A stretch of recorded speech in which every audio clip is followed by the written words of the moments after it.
అందరికీ నమస్కారం. ఎలా ఉన్నారు? నేను మీ సత్యవాణి మోడర్న్ మంత్ర ఛానల్‌కి స్వాగతం.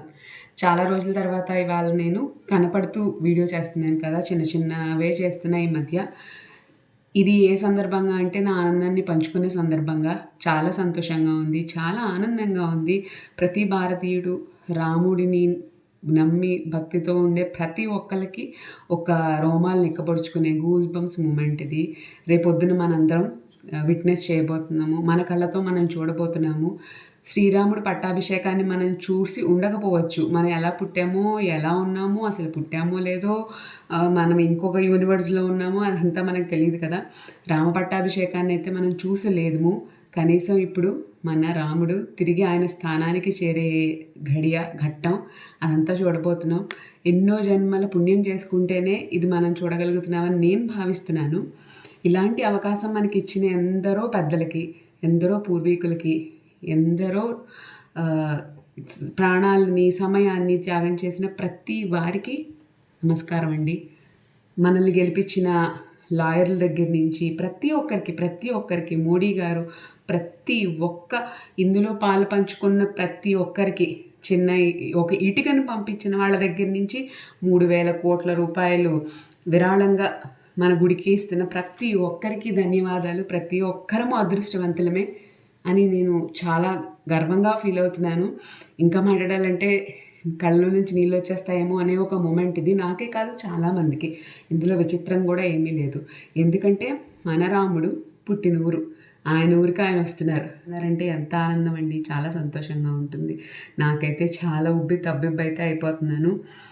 అయితే ఈ సంతోష సమయాన్ని మనందరం కలిసి పంచుకుందాము. ఒక పండగ సంక్రాంతి, దీపావళి ఎలా చేసుకుంటామో అంతకంటే గొప్ప పండగ ఇది.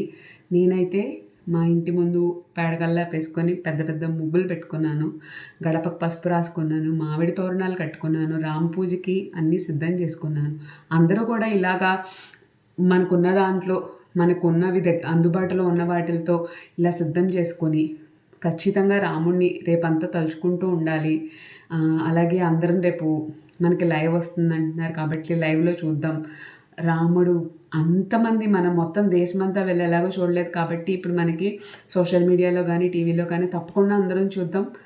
రాముడొచ్చేస్తున్నాడండి. రాముడొచ్చేస్తున్నాడు. ఎత్ర ఎత్ర రఘునాథ కీర్తనం తత్ర తత్ర కృతమస్తకాంజలిం అంటారు కదా! రాముడు ఎక్కడున్నా, రాముడు మాట, పాట, స్మరణ, భజన ఏది జరిగినా అక్కడ హనుమంతుల వారు ఉంటారంటారు. అంటే ఆల్రెడీ అక్కడ మన ఆంజనేయ స్వామి రెడీగా ఉన్నారు. భవిష్య బ్రహ్మ ఆంజనేయ స్వామి అయోధ్యలో రెడీగా ఎదురు చూస్తూ ఉన్నారు రామ ఆగమనం కోసం. ఆయన ఉన్నారంటే ఇంక మనం దేనికి భయపడక్కర్లేదు. 4 పాదాల మీద నడిచేది ధర్మం రాముల వారి కాలంలో అంటే త్రేతాయుగంలో. ఇది కలియుగం. ధర్మం ఒక్క పాదం మీదే నడుస్తోంది. అది కూడా పడిపోయింది అనుకునే టైంకి ఇదిగో చాలామంది త్యాగాల వల్ల 500 సంవత్సరాల తర్వాత మళ్ళీ ధర్మం నిలబడుతోంది. ఒంటి కాళ్ళ మీదైనా సరే కనీసం ఒక 100 సంవత్సరాలైనా ఇలా నిలబడాలని ఆ రాముల వారు ఆంజనేయ స్వామి మనకి తోడుగా నీడగా ఎప్పుడులాగే ఉండాలి అని మనస్ఫూర్తిగా కోరుకుంటున్నాను, ఆశిస్తున్నాను. చాలామంది అనుకుంటారండి ఎందుకు ఎందుకు పర్టిక్యులర్ ప్లేస్ గురించి మీరందరూ ఎందుకు తాపత్రయపడుతున్నారు? ఎందుకు అలా? ఎక్కడున్న రాముడు కదా! నాలోనూ రాముడున్నాడు. మీలోనూ రాముడున్నాడు. ప్రతి ఊర్లో రామాలయం ఉంది. ఉందండి, లేదని కాదు. కానీ అది మన రాముడు పుట్టినూరు. ప్రతి ఊరికి, ప్రతి పుణ్యక్షేత్రానికి ఒక స్థానబలం అనేది ఉంటుంది. ఆ స్థానబలంలోకి ఆయన వచ్చినప్పుడు మనకి పూర్తిగా ఎనర్జీ, పూర్తిగా శక్తి మొత్తం జనరేట్ అవుతుంది, వైబ్రేట్ అవుతుంది కదా! ఆ శక్తి కోసం, ఆ ఆనందం కోసం అండి. ఆయన పుట్టిన ప్లేస్‌లో ఆయన రావడానికి ఇందులో తర్జన పడాల్సింది ఏముంది? రాముడి గురించి ఎవరికి తెలియంది? మనకి గరుడ పురాణంలోనే రాసి ఉంటదండి. నేను చూసి చెప్తాను ఎందుకంటే తప్పు చదవకూడదు కాబట్టి. అయోధ్య, మధుర, మాయ, కాశీ, కంచి, అవంతిక, పూరి, ద్వారకాదిశ్చైవ సప్తైత మోక్షదాయక. అంటే ఈ 7 పుణ్యక్షేత్రాలు కూడా మోక్షదాయకాలు అనేసి గరుడ పురాణంలో ఉంటుంది. అంటే వేదవ్యాస మహర్షుల వారు రాసినది. అందులో మొట్టమొదటిదే అయోధ్య. మరి అక్కడ రాముడు లేకపోతే ఎలాగండి? రాముల వారు అక్కడ శారీరకంగా అంటే మనకు ఒక విగ్రహం రూపంలో కనబడకపోయినా మనందరం అయోధ్యకి వెళ్ళి దర్శనం చేసుకునే వచ్చాము. ఎందుకని? అక్కడ గుడే లేదు. అప్పుడు ఎందుకు వెళ్ళారండి? పిచ్చికి కాదు కదా!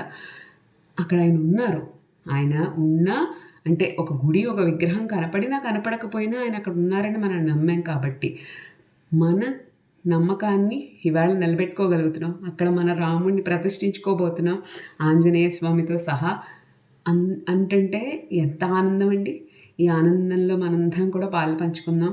ఎవరికైతే రామాక్షతలు మ్యాక్సిమం అందరికీ వచ్చాయి కాబట్టి అందరూ రేపు పొద్దున వాటిని సరస్సు పైన వేసుకుందాం. రేపు నిజమైన పండగ. నాకైతే రేపు దీపావళి కూడా, నాకైతే రేపే సంక్రాంతి, రేపే దసరా అన్నీ. ఎందుకనంటే రాముడు నాకు ఆంజనేయ స్వామి మొట్టమొదటి అంటే దైవం. అంటే బాగా ఇష్టం. చిన్న వయసులో భయపడేటప్పుడు ఆంజనేయ స్వామి చిన్న బొమ్మని కౌగిలించుకొని పడుకున్న దగ్గర నుంచి ఆంజనేయ స్వామి ఏంటో తెలిసిన తర్వాత ఆంజనేయ స్వామి రామభక్తుడు. ఇంకా మనం రామభక్తులం కాక ఇంకేమవుతాం? నేనైతే మనసా వాచా కర్మణ పూర్తిగా ఆయన్నే నమ్ముకున్నాను. ఆ రాముడు మనల్ని, మన దేశాన్ని కాపాడతాడని మనస్ఫూర్తిగా కోరుకుంటున్నాను. కాపాడతాడులేండి తప్పకుండా. అలాగే ఇందులో పాలు పంచుకున్న, సహాయం చేస్తున్న ప్రతి ఒక్కరికి మా ధన్యవాదాలు. మోడీ గారికి, ఇంకా చాలామందికి, మన పరాశరణ్ గారు, మన కేసుని వాదించిన లాయర్ గారికి, అందరికీ ధన్యవాదాలు. మనందరం రేపు దీన్ని నిజంగా ఖచ్చితంగా పండగలా చేసుకుంటాము అని ఆశిస్తున్నాను. తక్కువేమి మనకు రాముండొక్కడుండు వరకు, పక్కతోడుగా భగవంతుడు తన చక్రధారి అయి చెంతని ఉండగా, తక్కువేమి మనకు రాముండొక్కడుండు వరకు. జై శ్రీరామ్.